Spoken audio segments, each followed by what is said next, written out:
شہید تو دلیر لوگ ہوتے ہیں, شہید تو دلیر, جسے سارا زمانہ دلیر کہہ رہا ہے وہ اپنے بارے میں کیا کہہ رہے ہیں؟ کہتے ہیں شہید تو دلیر, میں تو کاہل سا آدمی ہوں, سست آدمی ہوں, میں تو اتنا کام ہی نہیں کرتا, تو یہ خواب تو نے جو دیکھا ہے نا پھر سے دیکھنا. تو ابو بکر صدیق فرمانے لگے عاجزی نہ کر, انکساری نہ کر, تو جو کہہ رہا ہے ٹھیک کہہ رہا ہے, لیکن مجھے سن کے شکر بھی ہوا ہے اور افسوس بھی ہوا ہے. افسوس اس بات کا کہ تیرے جیسا بطل عظیم چلا جائے گا, اور شکر اس بات کا کہ رب تجھے زندگی بھی اعزاز والی دے گا, اور شہادت کی موت دے کے اللہ تجھے موت بھی عزت والی عطا فرمائے گا.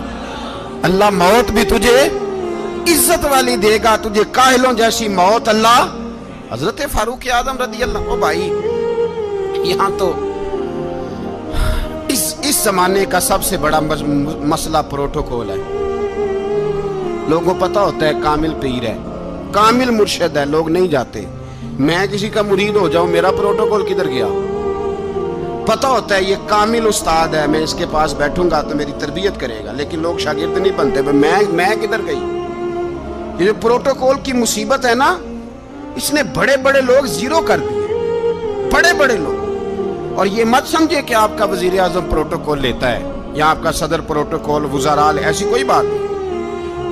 ہم چھوٹے طبقے سے لے کر بڑے سارے پروٹوکول کے قائل ہیں. ہمارا تو داماد بھی کہتا ہے کہ مجھے پوچھا نہیں, میں تمہارے گھر کیوں آؤں. ہمارا تو بھائی ہر شخص اعلان کرتا ہے پروٹوکول کا, فلانے نے عزت نہیں دی تو واپس آ جاؤ, فلانے نے سلوٹ نہیں کیا تو واپس آ جاؤ. لوگ جہاں سلوٹ کرنا چاہیے وہاں بھی سلوٹ کرانے کے قائل ہیں. پر حضرت عمر رضی اللہ تعالی, حضرت عمر کی سادگی اور پھر جناب عمر کی عاجزی, جب انسان اپنے اوپر سوار کر لیتا ہے نا, سوار کر لیتا ہے, میں بدکار پرانا خادم, کسے در ملی نٹ ہوئی, تے واصف یار نے نظر جو کی تھی تے واصف ہی. میں اکثر سوچتا ہوں حضور نے جہاں بھی کہا نا, فرمایا میرے بعد نبی ہوتے تو خطاب کے بیٹے عمر ہوتے. حضور نے فرمایا عمر جس رستے سے جاتا ہے شیطان وہ رستہ بدل جاتا ہے. نبی پاک صلی اللہ علیہ وسلم نے فرمایا میرا عمر وہ ہے کہ اس کی زبان پر حق جاری ہے. حضور علیہ السلام نے فرمایا 950 سال حضرت جبریل میرے عمر کی شان بیان کریں تو ان کی عظمت ختم نہیں ہوتی. 950 سال جبریل عظمت بیان کرے تو ختم نہیں ہوتی. یہ بات ہے حضرت عمر کی. اور فرمایا عمر ابو بکر کی نیکیوں میں سے ایک نیکی ہے, یہ شان ہے عمر فاروق رضی اللہ تعالیٰ عنہ کی. حضور نے فرمایا میرے بعد نبی ہوتے تو عمر ہوتے, جس گلی سے عمر آئے شیطان رستہ بدل جائے. میرے عمر فاروق کی شان 950 سال بیان ہو تو ختم نہ ہو. عمر کی زبان پر اللہ حق بیان کرتا ہے, جو عمر کہتا ہے وہی رب کر دیتا ہے. حضور ساری زندگی فضیلتیں بیان کرتے رہے, عمر جواب میں کیا کہتے ہیں؟ کوئی بتائے نا کہ یہ والی حدیثیں کبھی عمر نے بھی روایت کی ہوں کہ حضور نے میرے بارے میں یہ کہا ہے.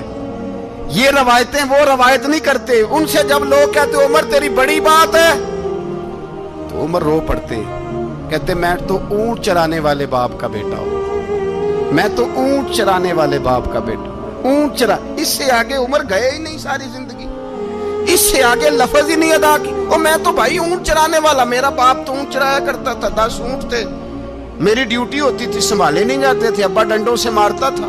ساری زندگی عمر حج کرنے گئے, ایک خشک تنا کھجور کا عمر فاروق رضی اللہ تعالیٰ عنہ نے اس کو اپنے کلاوے میں لیا, رونے لگے. لوگوں نے کہا عمر کیا ہوا؟ فرمانے لگے یہاں میں اونٹ چرایا کرتا تھا, یہاں میں اونٹ چراتا تھا, 10 اونٹ سنبھالے نہیں جاتے تھے. دیکھو رسول اللہ کی شان, آج ساری امت چلانے کا طریقہ عطا فرما دیا ہے. ساری نظریے سے پیار. یار پیسہ کس کو برا لگتا ہے؟ آپ جس آدمی کی 50 کروڑ کی پراپرٹی ہے اس کو پوچھیں سب سے غریب, آپ کو وہی نظر آئے گا. وہ کہے گا میں ٹائٹ ہوں. حالات بڑے, میں کئی باری پوچھے انہوں نے, میں کہتا ترجمہ بھی 10 چھڑوں کی, ہمیں تو سمجھ نہیں آتی. اور ٹائٹ حالات کون سے ہوتے ہیں جی؟ جس آدمی کا کروڑوں میں کاروبار ہے نا, اس کو آپ چھیڑے وہ رونے لگ جائے گا, رونے. تو کئی میں نے ایسے دیکھے ہیں کرائے کا مکان ہے,